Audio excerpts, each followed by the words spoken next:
Hey, good night once again. Just want to share a few words of encouragement. Hopefully it helps you to get you on your journey. I help you to realize that you're actually just stuck in traffic. Now today I just want to talk about going through the fire. And what is going through the fire? Going through the fire is a trial that is bigger than you. Circumstances that might befall you that you might not see an out. You might not have the resources to alleviate the burden. You might be in a situation to where, people that you trusted, you found out you can't trust them. You might be in a situation where you have finances, obligation that you're not able to fulfill. You might find out that you have health issues that, there is no cure or, deliverance from them. Whatever it is that is more than you is considered to be the fire. And it's considered to be the fire because I think that when this happens, this is when your greatest breakthrough is taking place. And for a lot of us, we tend to rob ourselves when we look for an out. When I say look for an out, I mean that we try to find the easiest way to not have to go through that fire. To not have to sustain whatever discomfort you might be facing at the time. I look back on a situation with a friend of mine's that took his life. And not only took his life because of the situation that was going on in his relationship, but he also took the life of his wife. And he felt like that was the only way to handle that situation. Because I'm assuming that everything else that he have tried didn't work. Or he didn't have the patience to wait for tomorrow to see if there's a better resolution that would have presented itself. And a lot of us are right now in that whole position on the fence, not knowing whether we should follow through and what is it that you have in your mind or have in store to do because of the situation that might be at hand. But I'm telling you, wait until tomorrow. Don't make no decision today, but just sit back and wait until tomorrow. Ask the Lord to give you some level of insight as to how to bring about the resolution. And the reason being for holding off is because the deliverance comes when you come to a point of acceptance. You see, because when we're in trial and when we're in situations that are more than us or bigger than us, we tend to want quick resolution. We want to alleviate the pain. We want to stop whatever discomfort we're feeling and be done with it so that you can get back to your regular, day to day. But when the Lord is bringing you through a breakthrough or bringing you to your next level of growth, he has to stir up things. He has to create a scenario that's going to push you beyond your level of comfort to where you have to now throw your hands up and now have to rely totally on Him. And when you rely on Him, this is when the deliverance comes. But you see, a lot of us, we want to rely on our own resources. We want to rely on all that we can do, humanly possible. When all else is failed or when you tapped out of resources, you figure the next step to do is to make an irrational decision, like a buddy of mine did. And I don't understand everybody's situation, and I know at times whatever situation you might be feeling right now might be the situation that you figure that no one else would understand or no one else cared to understand what is it you're going through or even bother to help you in that situation. But go through the fire. Endure another day. Ask the Lord for help, because He might send that person. He might send that friend. He might send that stranger, that perfect stranger that just happened to be that listening ear that might has a resolution or some advice to give you that will bring about the ease. And you have to have like people within your immediate small circle that you're able to rely on. Good friends that would give you duality to your situation. Because sometimes we have friends when we're in situation that are just cheerleading friends. And the cheerleading friends is the friends that will ride with whatever mindset you might be in at that time.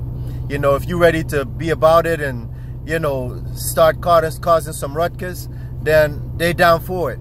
If you're just upset and you want to go bust out some windows, they're ready to take you there to the location so that y'all can get it going. If you're ready to fight or whatever it is negative, you're in, or that mindset that you're in right now, they're just riding with that. But you see, you need to surround yourself with people now that's going to give you a duality to your circumstances, give you two different sides of perspective.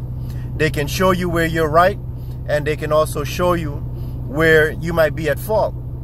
And what this does, it helps you to now gain a perspective based on the decision now that you would lean after you get to see both sides of the coin.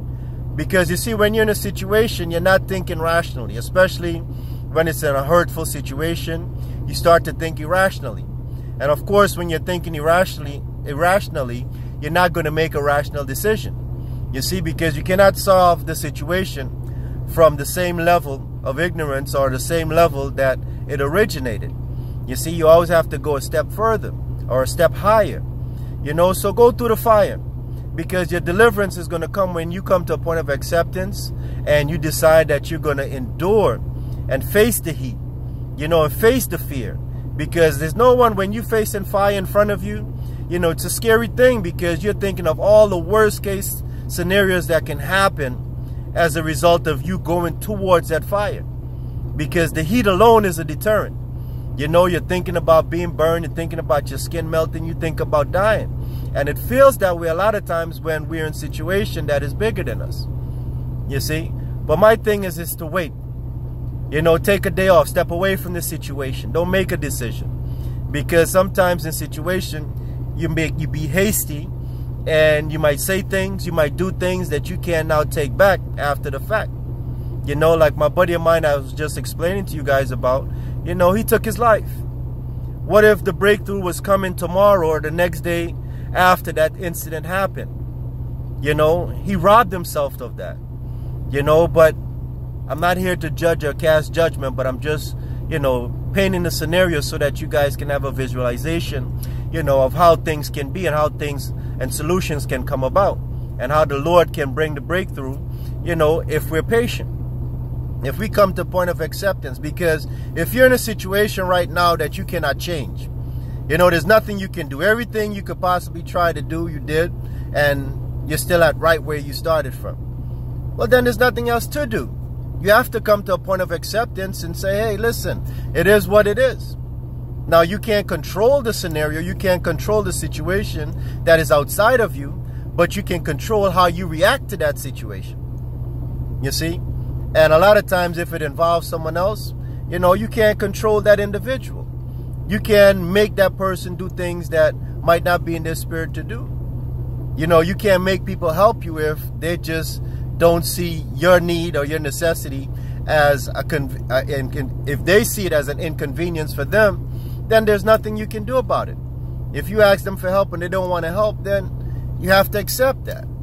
And I think when you come to a point of acceptance, then your mind or your spirit starts to now look for alternative solutions. You know, if you're taking it and you're seeking that insight from a different standpoint. You see, because when you're in the situation, you have to step out of the situation. You now have to look at the situation objectively outside of yourself. And this is where now your mind now start to look for solution. You stop feeling like you're defeated. You stop feeling like there's no answers. You see, and sometimes the Lord creates scenarios for us in our lives to where you can't come up with no answers. You just have to endure it. You know, it's a catch-22 situation. If you be damned if you do, you be damned if you don't. But you have to endure it. You see, and through your patience, like the scripture says that, you know, in patience you possess your soul.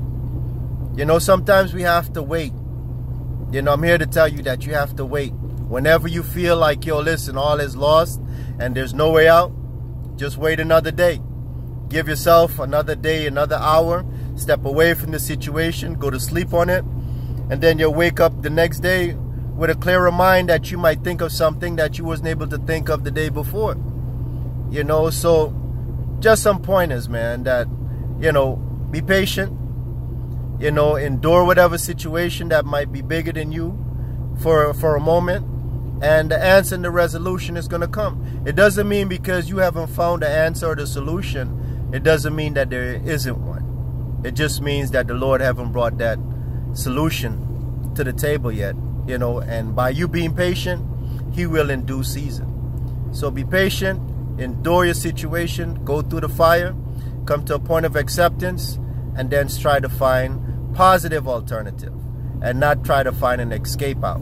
But ask the Lord for wisdom so that you're able to deal with that situation until He brings the deliverance. This is Kanai once again, just sharing a few words of insight. Shalom.